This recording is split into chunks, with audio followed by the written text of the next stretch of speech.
Good morning, everybody. Welcome to Dharma Punk's Seattle. We're a newer meditation society here in Seattle, Washington. This is our first ever day-long retreat that we've offered, and we have a guest teacher here. This is Reverend Seiho, very dear friend of mine, very influential teacher in my own practice, has decades of recovery from substances, and also has spent many years in monastic Zen robes. So he's going to bring a different influence and different twist than what we would normally see in Dharma Punks. And I'll leave it there and let him tell you all the rest. Thank you. Do you have a schedule for today? Yes, I do. Perfected. So, good morning, or as we say in Japan, Ohayou gozaimasu. So we're going to run a fairly tight schedule today. So this is going to be a Dharma download. And the idea is to change kind of the narrative. Let's start with introductions, just so I have an idea and who you are. And also, if you had any kind of like question in terms of like practice, like something that you would like to hear about, discussed in terms of addiction, recovery, meditation practice, and things like that, that could be helpful. So I can potentially answer that. So we can start with from the left. So what we're going to talk about is obviously this aspect of practice, which is reverse origami. So there's a folding that begins to take place. Can we maybe dim the lights a little bit, because that'll make it easier to read the screen.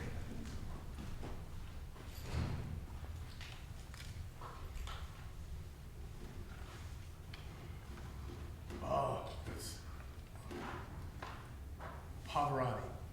Okay, so that said, and I love origami myself. So this said, we're going to start with the Mumonkan. Mumonkan in Japanese means the gateless barrier. Generally speaking, this is a book of koan study. Koan is a Japanese word. It means place where the truth is. The word Zen, by the way, means, it's a Japanese expression for unification. So like the word yoga, some people were not aware that it means the union or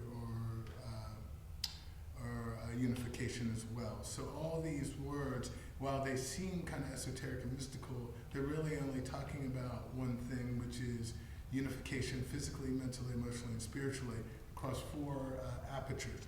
So the gateless barrier, as it turns out, is the mind. It has a tendency and a quality to have like a certain solidity to it, yet we're in a virtual reality headset of thought mostly. And we're going to talk about how that works and how that plays into what people describe as addiction. So that said, so just very briefly, I call this collision insurance, and everybody is going to have mistakes and mistakes, or these thoughts or ideas. Oh, I said the wrong thing. I did the wrong thing. I invite, if you feel like we need to do some relational repair, we whip out the policy today, and make sure that we're in harmony with each other, and we're creating a safe container of practice, because we're going to go deep. And that said, Zen is not therapy. Zen is reality, is important. So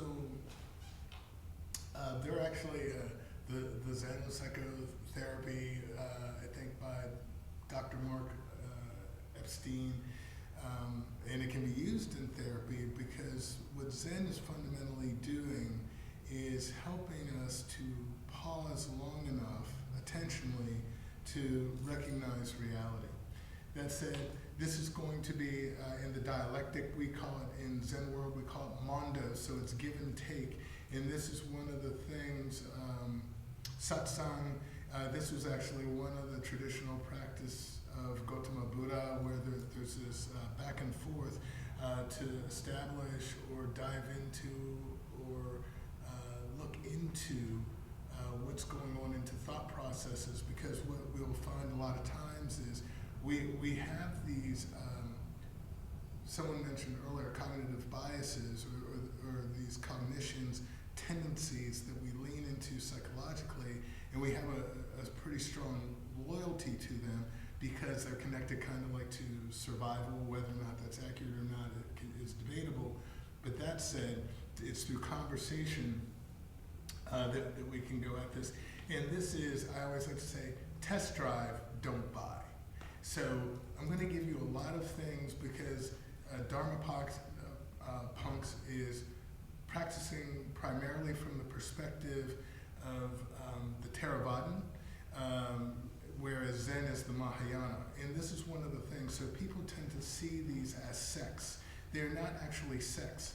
And like Lama Norbu, trained under Lord Guru Rinpoche, as well as some teachers over at Sakya Monastery here in Seattle. And so that said,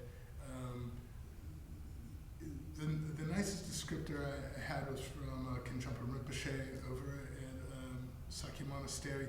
So we could think of practice as a river.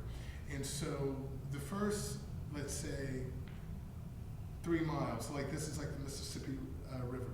Mississippi riverboat captains were only really responsible for knowing 3 miles of the river. And then the person would get off, and they'd get on the next boat, and then 3 miles and 3 miles. So imagine that Theravadan Buddhism is a starting position, and you're riding 100 miles in the boat. Then when you get off of the Theravadan, you get into, let's say, the Mahayana, which is considered, so Theravadan is, I'm working on my personal awakening. Mahayana, okay, now that I've had my clarity or my awakening, I'm caring about everybody else, and so I want to make sure that other people are not suffering. And this is the functional orbit of this conversation. It's about suffering and how to authentically end that relationship with suffering.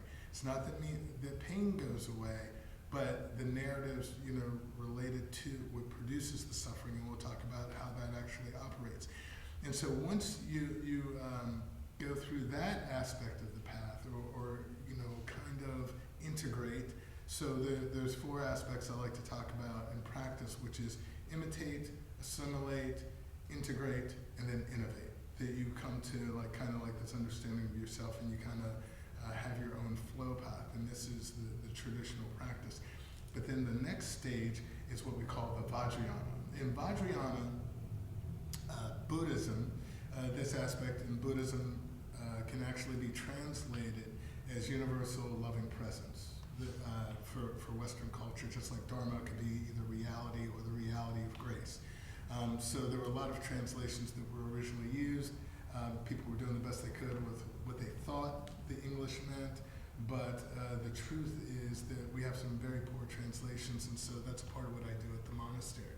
So this is about a part of the test drive, don't buy. So we're going to talk about this, but this last piece of Vajrayana, imagine being in the ocean, and there's no way to orient other than the stars. So you're away from the shore, you can't see land. So you can imagine that the Vajrayana is a lot like that, and that's where sometimes in Tibetan practice, you can think of it as crazy wisdom.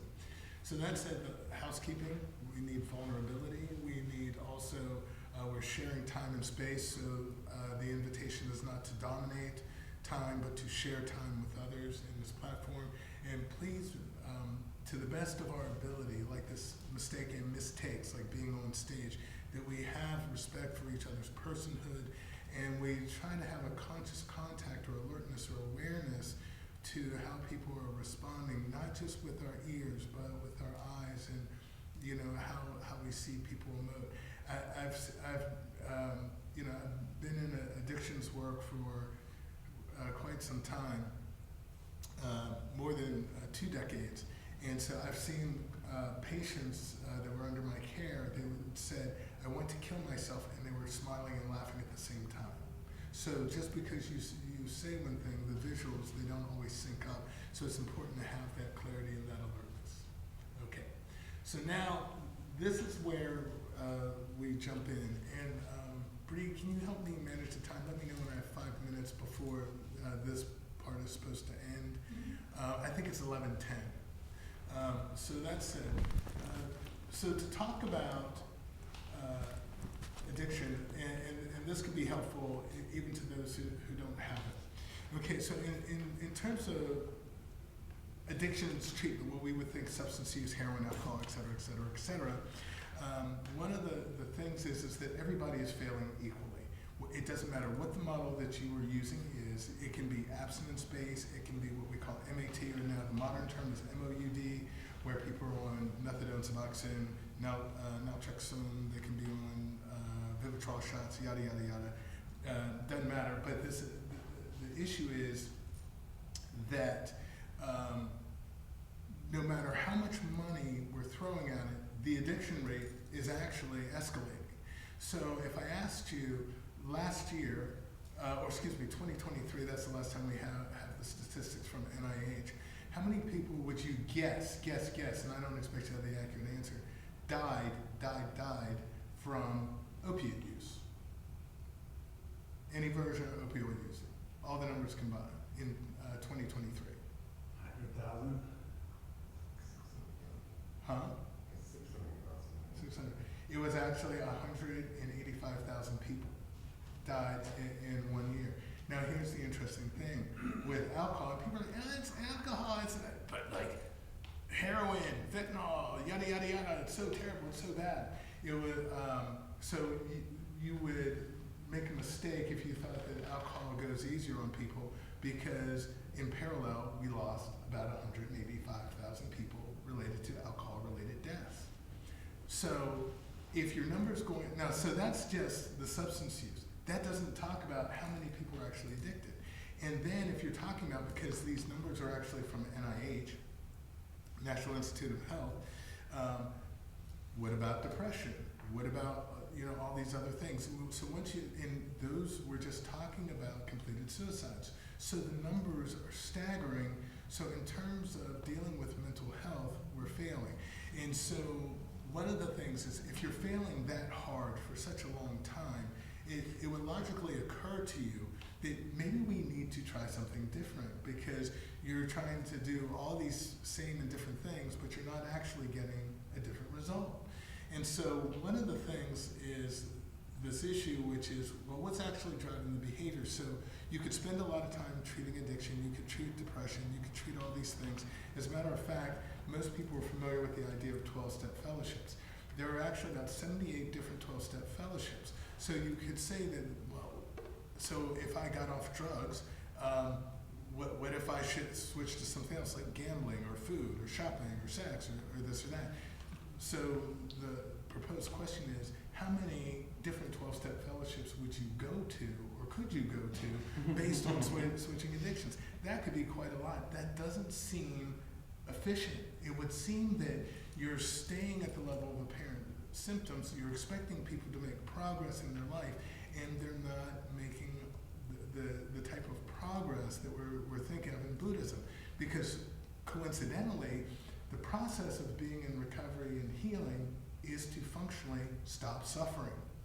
Just like in Buddhism, like Buddha said, and this is the weird thing that I kind of get into with people, and sometimes people get very upset with me, because I say, okay, you've got clean time.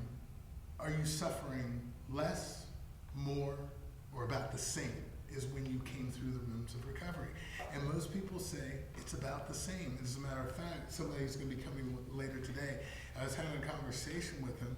He's been clean for about a decade, and he says he is perplexed. He's like, man, I'm doing all the things, and I'm like involved with recovery, and my suffering, like, I feel like I'm failing, and I feel like a piece of shit, the suffering hasn't lifted. And I idea and this imagining that I would be traveling without the burden. And I'm like, right, so show up today, and you'll find this out. All right, so that said, so this is where I change the functional argument. The problem is not the drugs, it's not the shopping, it's not the sex. Those are methods of regulating.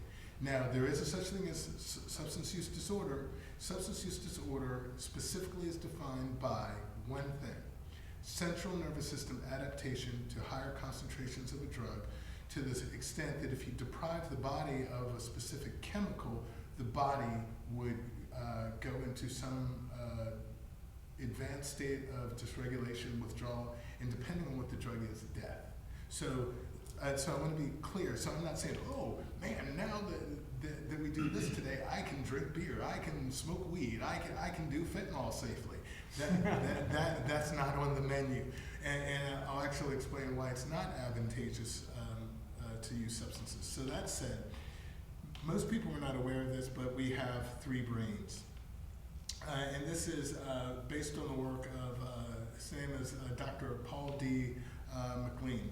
And so, and actually we've known this since the 60s, that human beings have 3 different brains, and this matters a lot. So at that lower level, the survival brain, which is the brainstem and cerebellum. The brainstem is actually jacked into your spinal cord. It's actually connected to somatics. And so this also means that on the top of your kidney, you have these 2 objects, one on each side. They're called adrenal glands. And what do adrenal glands do? Is anyone aware? Produce adrenaline. Huh? Produce adrenaline. No, it produces cortisol. That's it. Cortisol, war drug. And so if you're under a lot of stress, it's a hormone. So anyone who has had to be on steroids or hung out with someone who's been on steroids when they're sick, it's not a happy meal. It's a crappy meal that gets supersized. Because you're like, but 3 days ago you were such a nice person before you took the steroids. So think of cortisol in that way. So this is one of the reasons that creates dysregulation. So sometimes people who you'll have people, or maybe your own direct experience, who say, I've never been able to trust people, and I think I'm damaged goods because I can't seem to trust or love people. What they may not be aware of is if in utero, if they were in the womb, and the fetus, the baby is under a lot of stress, they're overly exposed to cortisol. So that means that cortisol sensitivity, when you are born, what that does is it makes it more, you're in a pharmacologically imbalanced state. And so it's actually harder to connect with people. And also, people that may not be aware of this, but your brain produces another drug, and this is where the limbic system comes in, oxytocin, which is your love drug. So if there's not enough oxytocin released in the brain, that means that you have a hard time also bonding with people. So a lot of times when people say, it seems like the magic has worn off in a relationship, what's actually going on is that the oxytocin level has decreased, and now you have to work harder to maintain your interpersonal relationship or your partner that you're dating or the person that you've married, because the brain just couldn't sustain infinite production of oxytocin so that you feel good about that person. So that's the survival brain, which is, like I said, the brainstem, cerebellum, fight, flight, freeze, and fawning. Now, people say, how is fawning a survival mechanism? So imagine that fawning is actually getting along with people, and this is what kicks into people who overcompensate, or these are the people pleasers, and the this and that. People pleasing is a method when you feel like you're outside the tribe, where you're trying to get in the tribe by just being like overly gushy, or you'll be overly effusive, you break every boundary just because you want to be a part of the team so much. So it turns out that even fawning, freezing, which is immobilization, flight is obvious, fighting obvious, that these methods, these are basic survival methods. Now, note on the side it says milliseconds. So this is the oldest part of our circuitry. And so, in point of fact, from evolutionary biology, and that's what Dr. McLean was actually working on, and he was also at NIH, is it's about 220 million years old. So when you get into the emotional brain, which is the limbic system, limbic just means ring system, this is where your emotions and your memories are. All of this is explicitly guided by drugs. And so this is my functional argument why you would not want to introduce drugs, because if you're doing drugs, then what that's doing is it alters consciousness and it makes it more difficult to interact with reality. You can't experience reality as reality is. So that said, memory is neuroencoded, and also this is another interesting thing that people may not be aware of, but you're not choosing the memories that you're going to save.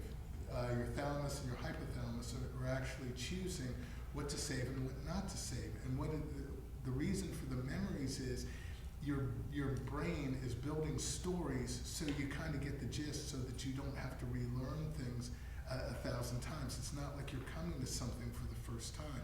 And as a matter of fact, memory, and this is where in computing we have what's called distributive computing, where, or there's this thing that's called a RAID, which is a RAID, what is it? Redundant drives, in a group of inexpanded redundant drives. So what happens is, to store information, you can have like 3, 5, 10, but the idea in a RAID, or what the brain does, is it spreads the information out all over the brain. It's neuroencoded in your brain tissue, and so what happens is it decides what it's going to save, and it spreads it out all over your head. Why would the brain do that? Why would it do distributive computing, distributive memory? Brain injury. Phineas Gage, he was tamping on a pole. The pole goes up in his brain, and he lost some of his memory in the rhythm of the poem is, and Gage was never himself again. So the brain spreads information out, so if you do lose function in one part of the hemisphere, at least you'll have parts of the memory, even if it's blurry. Also, these two areas of the brain, and that's why they're in red, you can't talk to them, you can't negotiate them with them. When people say, I think this, that, or the other thing, I'm like, if they're really your thoughts, try being up at 3 o'clock in the morning and then tell your brain, shut the F up, and see if it complies. Now, if it complies, it's definitely your brain and your thoughts. But if it keeps going, that might tell you everything that you need to know at that point. So that said, these two areas are closely linked with survival, and they also have the effect of linking primarily to the left hemisphere. And this is, if you're interested in reading some interesting books on authentic brain science, there's Dr. Ian McGilchrist. He's got this book out. It's called The Master and His Emissary.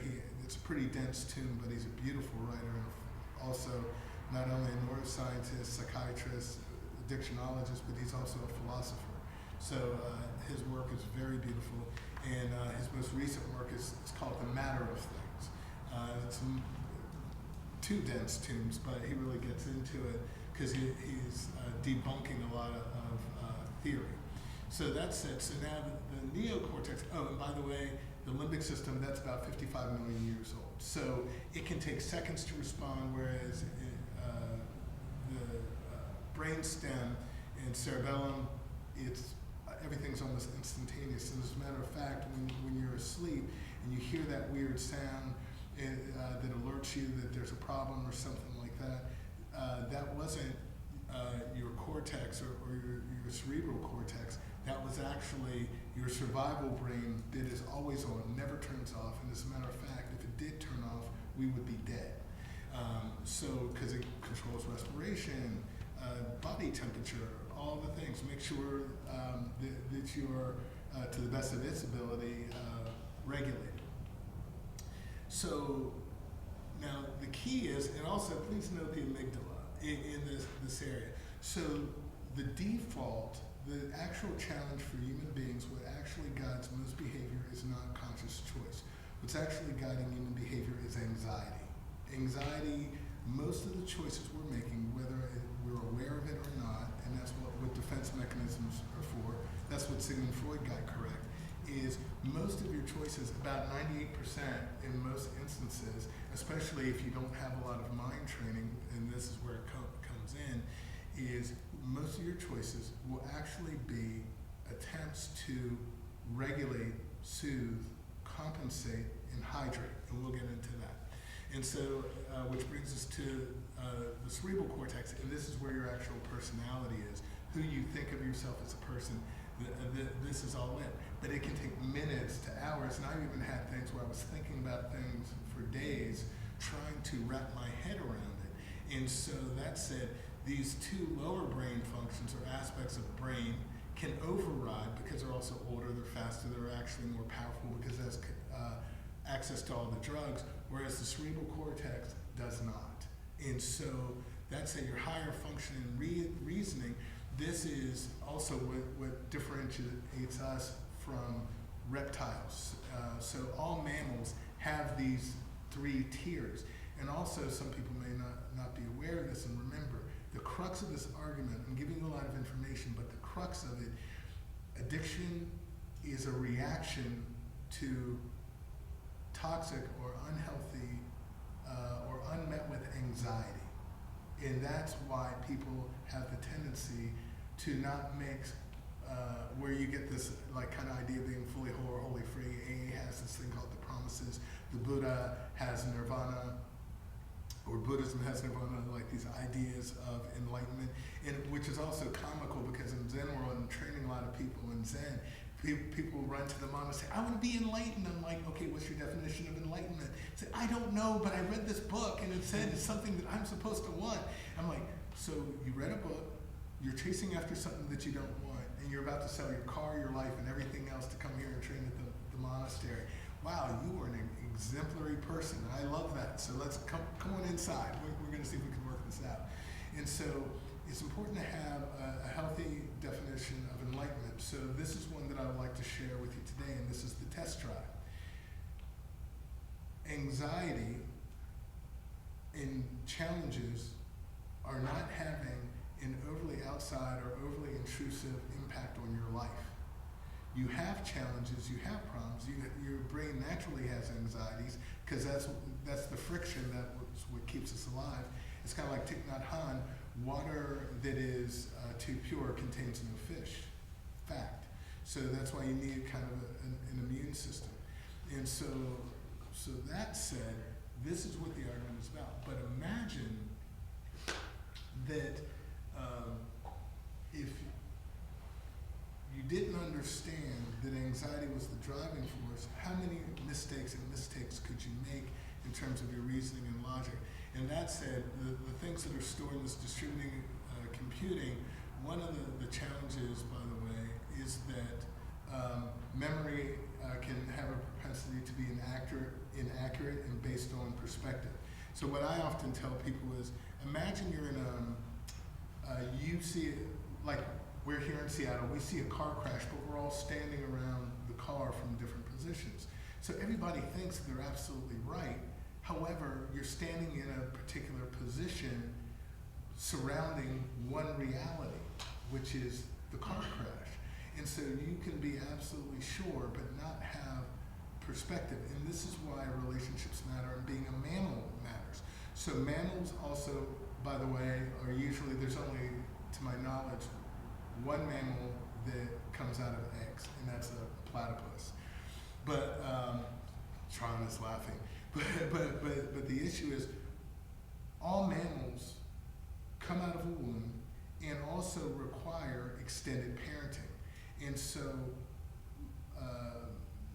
human beings, by the way, as mammals, we have the least amount of instinct. And the reason why human beings have the least amount of instinct, like if you left it to our own devices to figure it out, we probably wouldn't, and we would die, is the less instincts you have, the more relationships and team building is necessary to survival. And so you can put us pretty much anywhere on the planet, and as long as there are humans who are working in cooperation, we'll actually work it out and we'll survive. And so that's why interpersonal relationships are so important.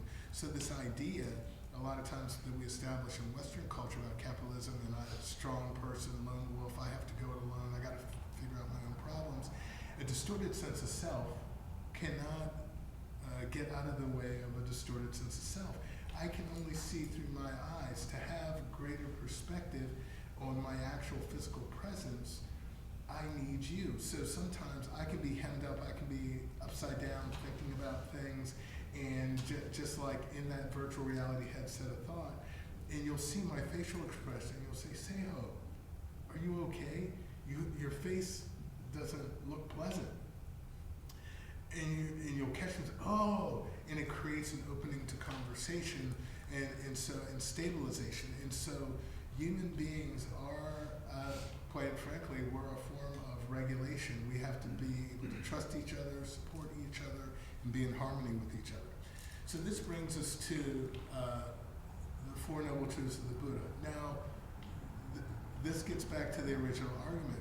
There's a lot of practices in Buddhism. I've seen a lot. I've done a lot. You know, monastically trained,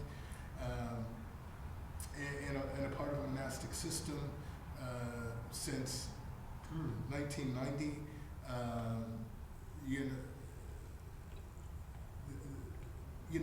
Living 9 years in Japanese monasteries, and there's a reason for that time span. It does make a difference in your training if you have the ability to do things like that. But the issue is this is the starting point of the Four Truths. So the teaching Buddha offered was about suffering. So imagine that what Buddha was actually talking about, so there is sickness, old age, and death. So what Buddha is actually pointing to is there are three very tight points of anxiety or suffering that human beings have, is those three things.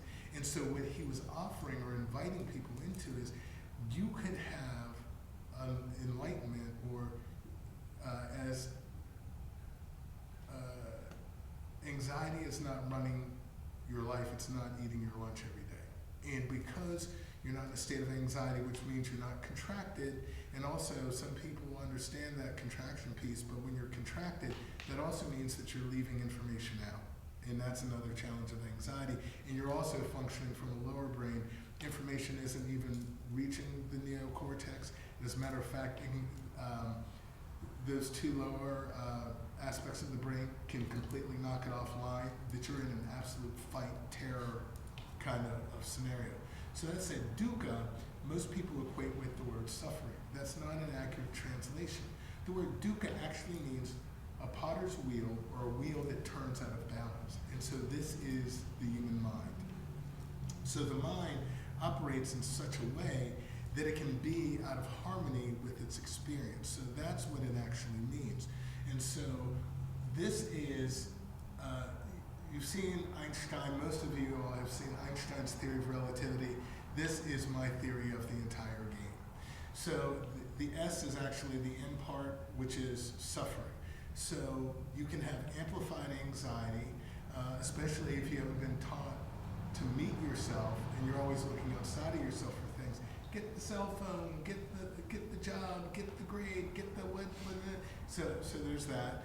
Then there's unhealthy coping. Unhealthy coping, this is where you get into what we call attachment theory, which is more than just a theory, where you can have anxious, avoidant, insecure attachment types. So what happens is when you come out of the womb, it's an energetic transfer. You can lay a baby on the mother or the father, and the child, now remember, they don't have a lot of development in the neocortex, so they can't even really make things out necessarily, so they don't understand the environment they're in.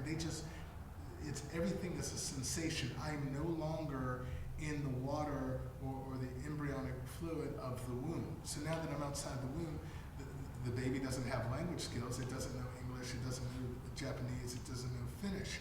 So what's going on is it's having this connection, this physical connect with the family or some caregiver, and so there's an energetic transfer that is involved.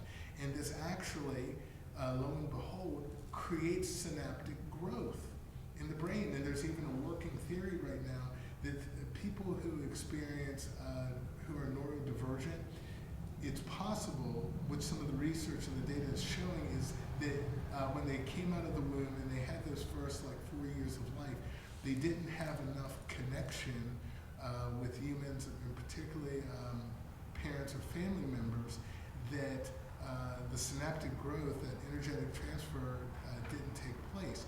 That's one of the reasons why we have Sangha. Sangha, a lot of times, makes up for things that we're missing at an early age, and it's a form of compensation, and there is real growth and development there. The second thing is conditioning. These are societal norms and reinforcements, and memory plays a lot into this. And the reason why you have these reinforced patterns like, hello, how are you? You know, just certain cultural patterns, societal patterns is to help kind of be like the social lubricant so that we're getting along, because my survival in beingness and liberation and freedom is connected to yours, and this is a part of the Mahayana ethos.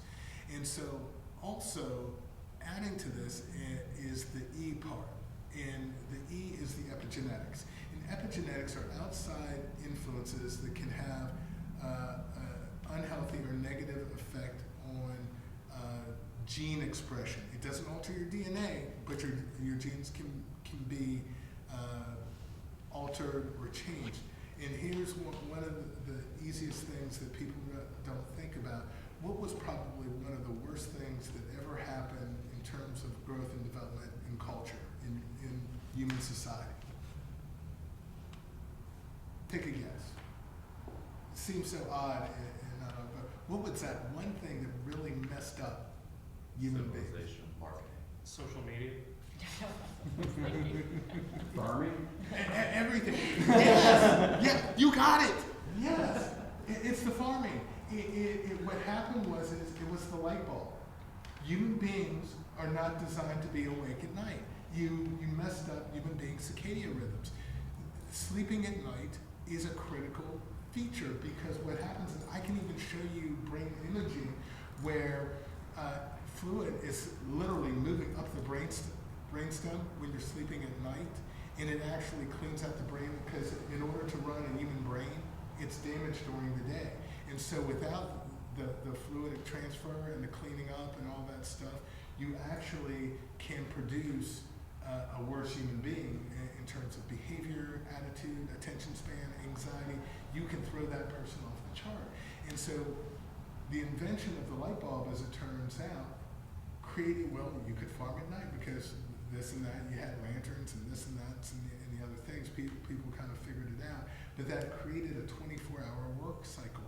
Human beings are not designed for 24-hour loops.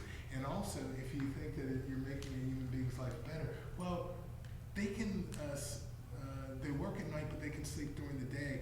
I'm sorry, but your 220 million-year-old brain and body is not calibrated for Walmart. It's calibrated for that original way of being. You know, Noah in the Refuge Recovery books talks about we are not developed for, we have a brain that's more developed for the Serengeti plain and surviving saber-toothed tigers and dinosaurs than surviving buy one, get ones, you know, at Apple or something like that. So that's it. So the real meaningful, so that's an example of epigenetics where we've altered people.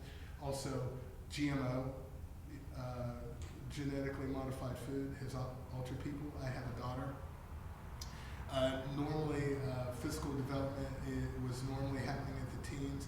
My daughter, name's Kayla, she started developing at 10 and a half years old. And there was a lot of crisis with that, so we took her to Children's Hospital up in Wilmington, Delaware. Was speaking to a doctor about it, and he says, oh, it's the hormones in the food. He says, if you want to improve your child's life, and he says, you're going to be angry at this because there's a joke, whole food, whole paycheck. There's reality to that. That based on, he's like, we're organisms, we're analog devices. And so if you start putting all these chemicals and things like that, where you're just trying to extend or expand or prolong food production without understanding the cost and the consequence of that, you're going to be a very problematic person. And so that's why so many of these illnesses and things that we have We've lost a lot of that strictly based on food. So that's another example of epigenetics. So if you think that it's theoretical, it's not. And so the point of this particular screen is the problem or the challenge for us is not just anxiety, but once you start stacking trauma, maladaptive attachment styles, epigenetics, and all these things, we're in actually a worse position than we could ever imagine, and this is why practice matters so much. This is me at 15 years clean. This is me. Okay, now I was still collecting. I've been in recovery for, I'm embarrassed to say this. People say, you look so young. I'm like, it's melanin. So I've been in recovery for 38 years. I got clean when I was like 18 years old. All right. So I've collected medallions every year, but when my marriage was collapsing, what happened was I had a lot of my anxiety just completely spiked because I was like, oh my God, my kids are gonna call somebody else dad, like all the things. What about this? What about that? College, I had this dream, that my kids were gonna, all the things. And so the maladaptive coping mechanism that I used was not drugs. I haven't thought about using drugs in 7 years clean. The coping mechanism was the food. And that's what I was using to compensate and regulate my anxiety. Some people use gambling, some people use sex, some people use Facebook, some people use a lot of things. But if we don't have attention to what the mind is doing to regulate or guiding us to do from the brainstem, we're going to have a very difficult experience. And so I wanted to show you the tangible. And by the way, this is the day before I went for bariatric surgery. On the day that I went in for my surgery, this was me at 510 pounds and physically dying, not based on drug use, but food use. So the invitation could be to consider and think about what are the ways that I'm using to cope or get by. What's my comfort food? Honestly, I still have this thing. It's like Swedish fish. That's my go-to. so I'm not lying. John and Bree know me, so they'll tell you all the things. So that's it. So there is this duality of mind that's produced. So part where you have this idea that you're actually having a conversation with yourself, and that's just crazy. Actually, it's true. Human beings are conversational beings, and we have an internal dialoguing system. We used to call it the inner child. The more modern part, it's called IFS, which is called Internal Family Systems, by Dr. Richard Schwartz. If you look at his work, it is absolutely brilliant. And it gets at a lot of these things that there are no bad parts, is literally the name of one of those books. But where people would euphemistically describe, I got an angel on one shoulder and the devil on the other shoulder, that's very accurate to the case. You have kind of like the negative poster side, that one that's always posting like, you suck and you're never gonna get better side. And then there's the other, but you can do it, and you're so great, and you're just never gonna give up, but you'll get there someday. But that's actually going on. The only problem is that the left hemisphere that's producing the argument is 3 times stronger than the right hemisphere brain function that's putting things in context, because you have the left hemisphere combined with the limbic system, combined with the brainstem. And so it's basically 3 against 1. And also, if you think that your left and right hemisphere are physically touching, they are not. They are truly separate. And the only thing that's connecting the brain is there's a connector at the bottom. It drops out of consciousness right now, but corpus callosum. Doctor. Well, medical people may. So the corpus callosum is the point where it connects, and it allows for that informational flow between the two, and it's harmonized with executive function. I know that Sigmund Freud gets a really hard rap, and he did a lot of cocaine, but he wasn't wrong about everything. Sometimes cocaine addicts, they're actually right about a couple of things. So we'll give them credit. Okay, so this piece is, and I'm gonna, what's the time cutoff, Bree? 11:10. Okay, so I'm gonna have to push hard. So I'm gonna go fast, but also, by the way, I have this in PDF format, and I can, Bree or myself can email email this to you during this presentation so you can have it in your cell phone, but I want you to have this because this is a tool for you. But I'm showing you, okay, so there's this thing called the Buddhist Wheel of Life. And so normally it's got like a demon and it's holding this wheel, and there's normally like some version of a clock, or there's time, and it talks about the realms and all this thing, and people are like looking at it and saying, holy guacamole, what did I get myself into? This looks like a cult. And it's very scary.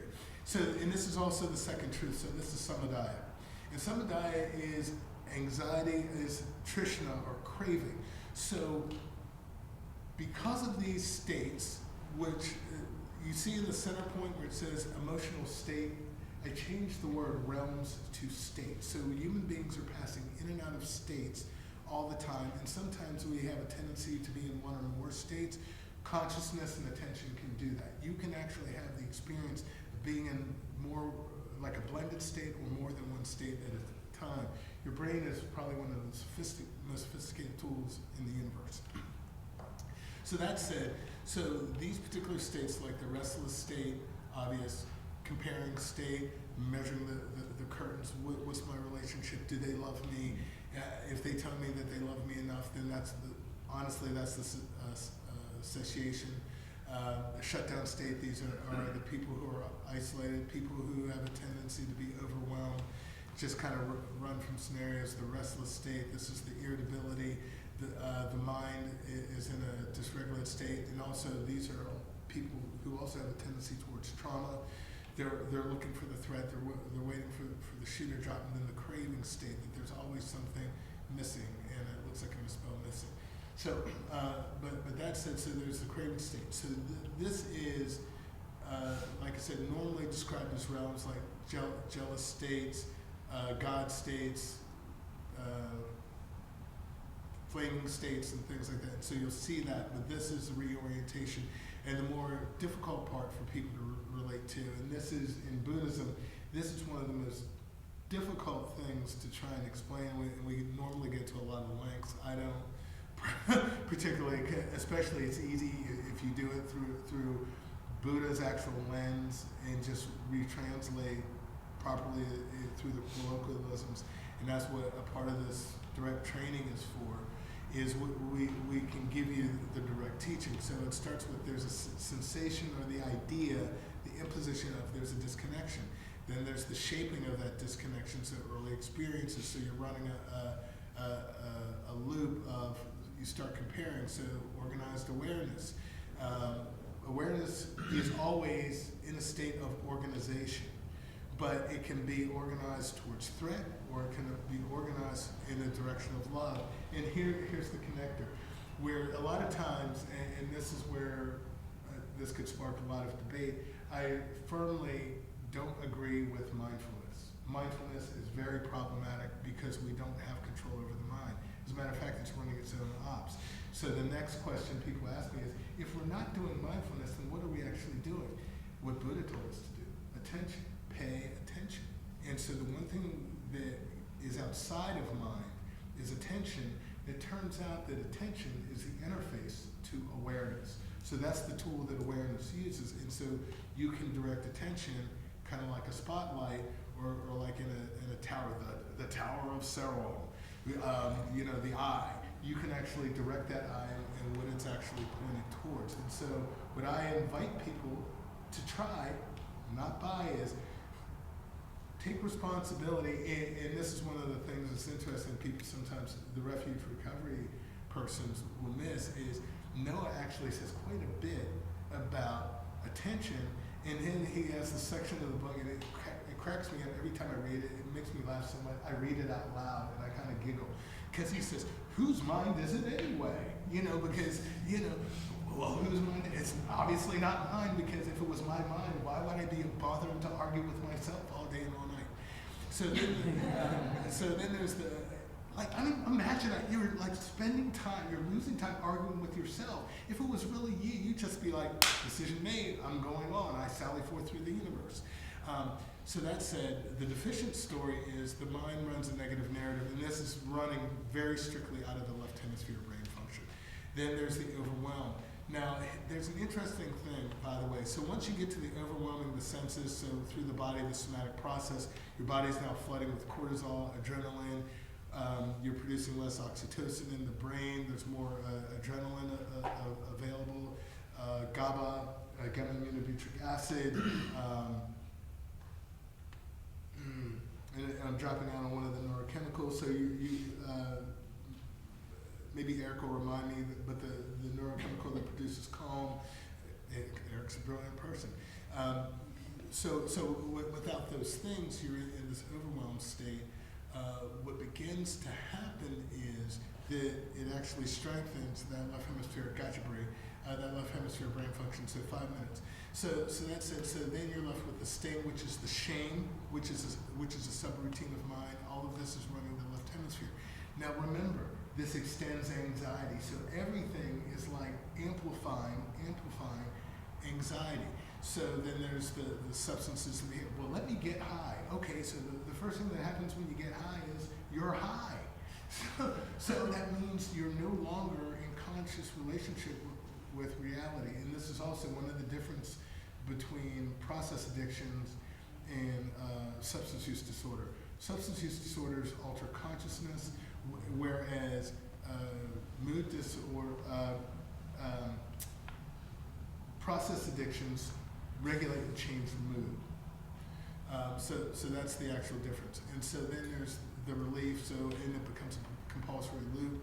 So that which you're seeking temporary relief is also destroying you at the same time. And then there's the becoming the state. Then you go into acting out, and then the weight that we carry, and the weight that we carry is functionally, it's the regret.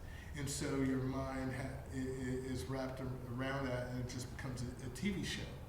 So that said, so this brings us to Naroda, which is, as Noah likes to say, Noah Levine from Dharma Punks, meditate and destroy. So how we do that, this isn't the same type of destruction. You could think of it as composting. You could look at it as integrating, is through equanimity. And so the opposite of these states, and this is where, like, a lot of times people say dualism is bad. Dualism is not bad. They say, but all the books on Buddhism say that it's bad. I'm like, if dualism were bad, try to be in a non-dual state and try to make it across the street in Seattle and see how it works out. You will die. So that said, so dualism helps you know in the framework of where we physically are how to navigate in a healthier rather than unhealthy way.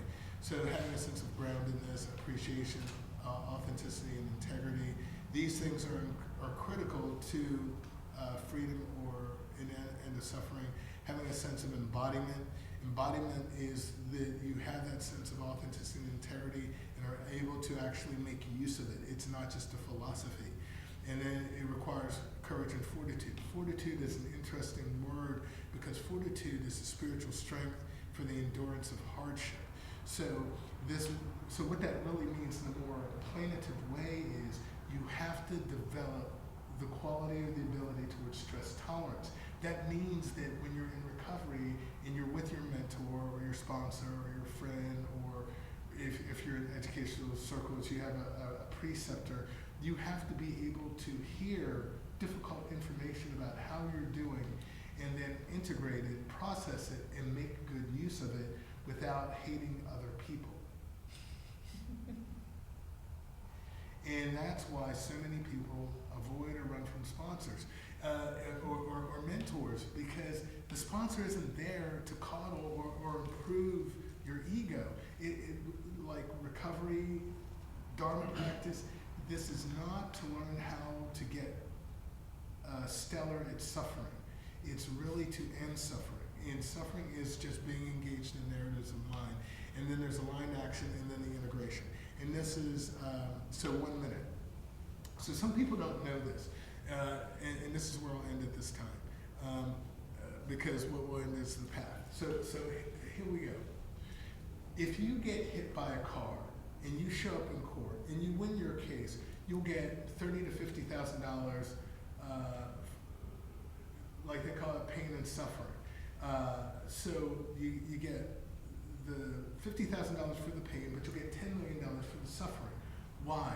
The answer is, and I've mentored and sponsored a couple of lawyers in my lifetime, is the lawyer will tell you because they're trying to throw such a big number at the suffering piece that it hopes that the number satisfies your mind.